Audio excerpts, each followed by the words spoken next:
வணக்கம். ஆசியா முழுக்க ஒரே நேரத்துல ஒரு பெரிய கடனை நடந்துட்டு இருக்கு. இந்தோனேஷியா, இலங்கை, தாய்லாந்து, மலேசியா, வியட்நாம், அப்புறம் நம்ம இந்தியாவோட சில பகுதிகள்னு பல நாடுகள்ல வரலாறு காணாத வெள்ளம். இது ஏதோ சாதாரணமா மழைக்காலத்துல வர வெள்ளம் இல்ல. இதை விட ரொம்பவே பெரிய சிக்கலான ஒரு விஷயம் அது. ஏன் இத்தனை நாடுகள் ஒரே நேரத்துல இவ்வளவு மோசமா பாதிக்கப்பட்டுச்சு? களத்துல உண்மையிலேயே மக்கள் நிலைமை என்னன்னு ஆழமா பேசி புரிஞ்சுக்க போறோம். சரி, முதல்ல அந்த அறிவியல் காரணங்களுக்கு வருவோம். இந்த வெள்ளம் வெறும் பருவகால மழையால வரலேன்னு உங்க முதல் ஆதாரம் சொல்லுது. ஆமா. அதுல முதல் காரணம் தீவிரமடைஞ்ச வடகிழக்கு பருவமழை. ஆனா வடகிழக்கு பருவமழை ஒவ்வொரு வருஷமும் வர்றது தானே. இதுல என்ன இந்த வருஷம் புதுசு? இங்கதான் முக்கியமான வித்தியாசம் இருக்கு. வடகிழக்கு பருவமழை வழக்கமா நவம்பர்ல இருந்து மார்ச் வரைக்கும் இருக்கும்.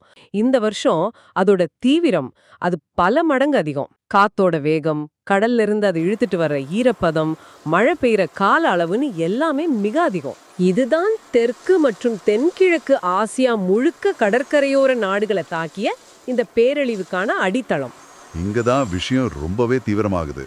உங்க ஆதாரம் ஒரே நேரத்துல 2 அசாதாரணமான சூறாவளிகள் உருவானதா சொல்லுது. ஒரு சூறாவளியே பெரிய சேதத்தை ஏற்படுத்தும். ஒரே நேரத்துல 2 சூறாவளிங்கிறது தற்செயலானதா, இல்ல இதுதான் காலநிலை மாற்றத்தோட புதிய யதார்த்தமா?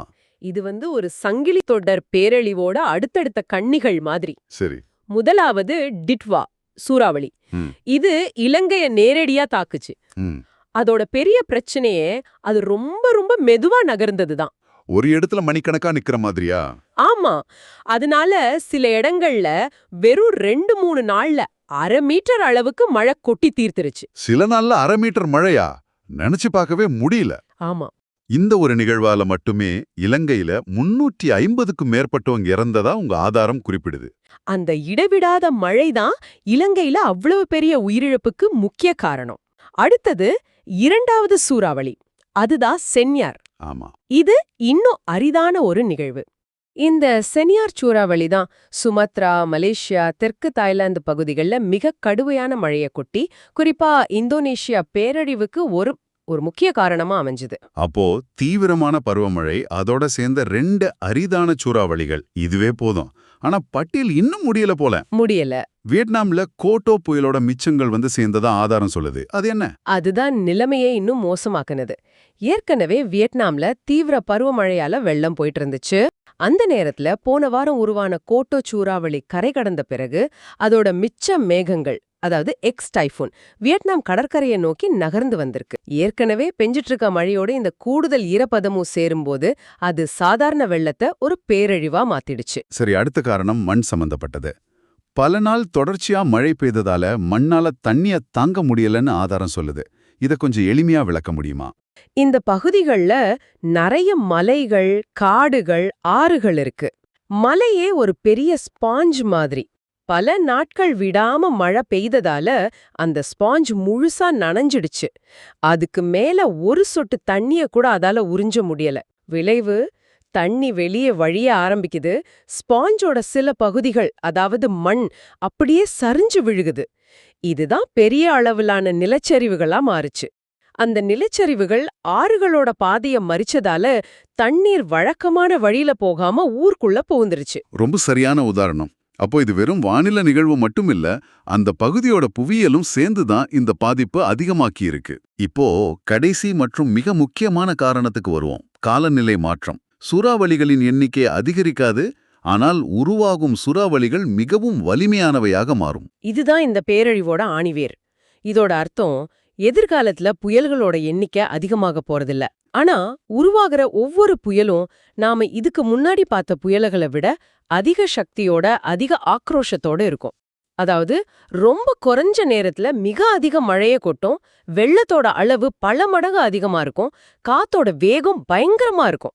இந்த வருஷம் ஆசியா முழுக்க நம்ம பாக்குறது அந்த விஞ்ஞான கணிப்போட ஒரு நேரடி செயல் விளக்கம் தான். இந்த விளக்கம் இந்தியா ஏன் பாதிக்கப்பட்டுச்சுங்கிறதையும் தெளிவாக்குது. ஆமா. டிட்வா சூறாவளியும் இந்த தீவிரமான வடகிழக்கு பருவமழையும் சேர்ந்துதான் தமிழ்நாடு, கேரளா, ஆந்திரா, லட்சத்தீவுகள்ல மழையை அதிகமாக்குச்சு. அதிர்ஷ்டவசமா இந்தோனேஷியா அளவுக்கு பாதிப்பு இல்லைனாலும் வெள்ள அபாயம் எங்கேயும் இருந்துச்சு. நாம இப்ப பார்த்த இந்த 5 காரணங்களும், தீவிரமான பருவமழை, 2 அரிதான சூறாவளிகள், புயலின் மிச்சங்கள், தாங்க முடியாத மண், இது எல்லாத்துக்கும் அடிப்படையான காலநிலை மாற்றம் ஒன்னோட ஒன்னு சேர்ந்துதான் இந்த சங்கிலி தொடர் பேரழிவை உருவாக்கியிருக்கு. இந்த 5 காரணங்களையும் கேட்கும்போது இது வானத்துல நடக்கிற ஒரு பெரிய புயல்களின் போர் போல இருக்கு. சொல்லப்போல அப்படிதான். ஆனால் இந்த போரின் விளைவுகளை சுமப்பது என்னவோ நிலத்தில் உள்ள மக்கள்தான். இந்தோனேஷியாவுல மட்டும் 500க்கும் மேற்பட்டவங்க இறந்துட்டாங்க. இன்னும் 500 பேரை காணோம். கிட்டத்தட்ட 14 லட்சம் மக்கள் நேரடியா பாதிக்கப்பட்டிருக்காங்க. குறிப்பா ஆச்சே, வடக்கு சுமுத்ரா, மேற்கு சுமுத்ரா மாகாணங்கள்ல பாதிப்பு மிக அதிகம். ஆயிரக்கணக்கான மக்கள் இன்னும் வெளியுலக தொடர்பில்லாம சிக்கியிருக்காங்க. ஆச்சே பகுதியைச் சேர்ந்த அரினி அமாலியாங்கிற பெண், இந்த வெள்ளம் ஒரு சுனாமிய போல இருந்துச்சுன்னு சொல்றாங்க. என் பாட்டியோட வாழ்நாள்லயே இதுதான் மிக மோசமான வெள்ளம்னு அவங்க சொல்றது அந்த பேரழிவோட அளவை காட்டுது. இது பல தலைமுறைகள் பார்க்காத ஒரு பேரழிவுன்னு அங்க உள்ளவங்க சொல்றாங்க. மரியானாங்கிற இன்னொரு தாயோட கதை இன்னும் சோகமானது. அவங்க கேக்குற கேள்வி மனசையே உழுக்குது. என் குழந்தைய அவங்க கண்டுபிடிக்கும் போது அவன் எப்படி இருப்பான், அவன் முகம் அடையாளம் காணக்கூடியதாக இருக்குமா அப்படின்னு கேக்குறாங்க. என்ன சொல்றதுன்னே தெரியல. இந்த ஒரு கேள்வியில அந்த தாயோட மொத்த வலியும் விரக்தியும் அடங்கியிருக்கு. இத வெறும் புள்ளிவிவரமா பார்க்கும்போது புரியாத ஒரு துயரம் இது. நிச்சயமா. இந்த மாதிரியான தனிப்பட்ட கதைகள் தான் மீட்பு பணிகள்ல ஏன் இவ்ளோ சவால்கள் இருக்குங்கிறதே நமக்கு உணர்த்துது. பாலங்கள் அடிச்சிட்டு போயிடுச்சு, சாலைகள் முழுக்க சேரும் சகதியும் மரக்கட்டைகளுமா குவிஞ்சு கிடக்கு. அப்போ மீட்பு பணிகள் ரொம்ப மெதுவா நடக்குதா? ஆமா.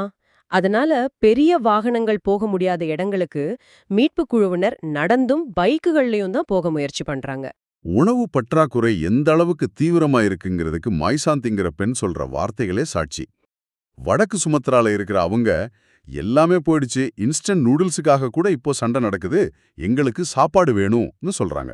சுத்தமான தண்ணிக்காகவும் போன்ல சிக்னல் கிடைக்குமான்னு பாக்குறதுக்காகவும் மக்கள் பல கிலோமீட்டர் நடக்க வேண்டியிருக்கு. உணவு, தண்ணீர், தகவல் தொடர்புன்னு எல்லா அடிப்படை தேவைகளும் துண்டிக்கப்பட்ட ஒரு அவல நிலை. இங்கதான் ஒரு ஆச்சரியமான நவீனகால தகவல் வருது. மத்திய ஆட்சிய பகுதியில சிக்னல் சுத்தமா இல்லாததால அதிகாரிகள் ஸ்டார்லிங்க் கருவிகளை அங்க வச்சிருக்காங்க. ஸ்டார்லிங்கா? ஆமா, ஒரு பக்கம் அடிப்படை தேவையான நூடுல்ஸ்க்கே சண்டை நடக்குது, மறுபக்கம் எலான் மஸ்கோட ஸ்டார்லிங்க் செயற்கைக்கோள் தான் வெளியுலகத்தை தொடர்பு கொள்ள ஒரே வழியா இருக்கு. தங்களோட சொந்தக்காரங்களுக்கு ஒரு மெசேஜ் அனுப்பவும் போனை சார்ஜ் பண்ணவும் ஆயிரக்கணக்கான மக்கள் அந்த இடத்துல வரிசையில நிக்கிறாங்களாம். ஒரே நேரத்துல இருவேறு உலகங்களை பாக்குற மாதிரி இருக்கு.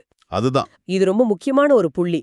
ஒரு பேரிடர் காலத்துல தகவல் தொடர்பு எவ்ளோ முக்கியம்னு இது காட்டுது. சிக்கி இருக்கிற ஒருத்தர்கிட்ட இருந்து வர்ற ஒரு சின்ன மெசேஜ் கூட ஒரு குடும்பத்துக்கு எவ்ளோ பெரிய ஆறுதலை தரும். இது இந்தோனேஷியாவோட பிரச்சனை மட்டும் இல்லைங்கிறதையும் நம்ம மறந்துடக்கூடாது. இது ஒரு பிராந்திய நெருக்கடி.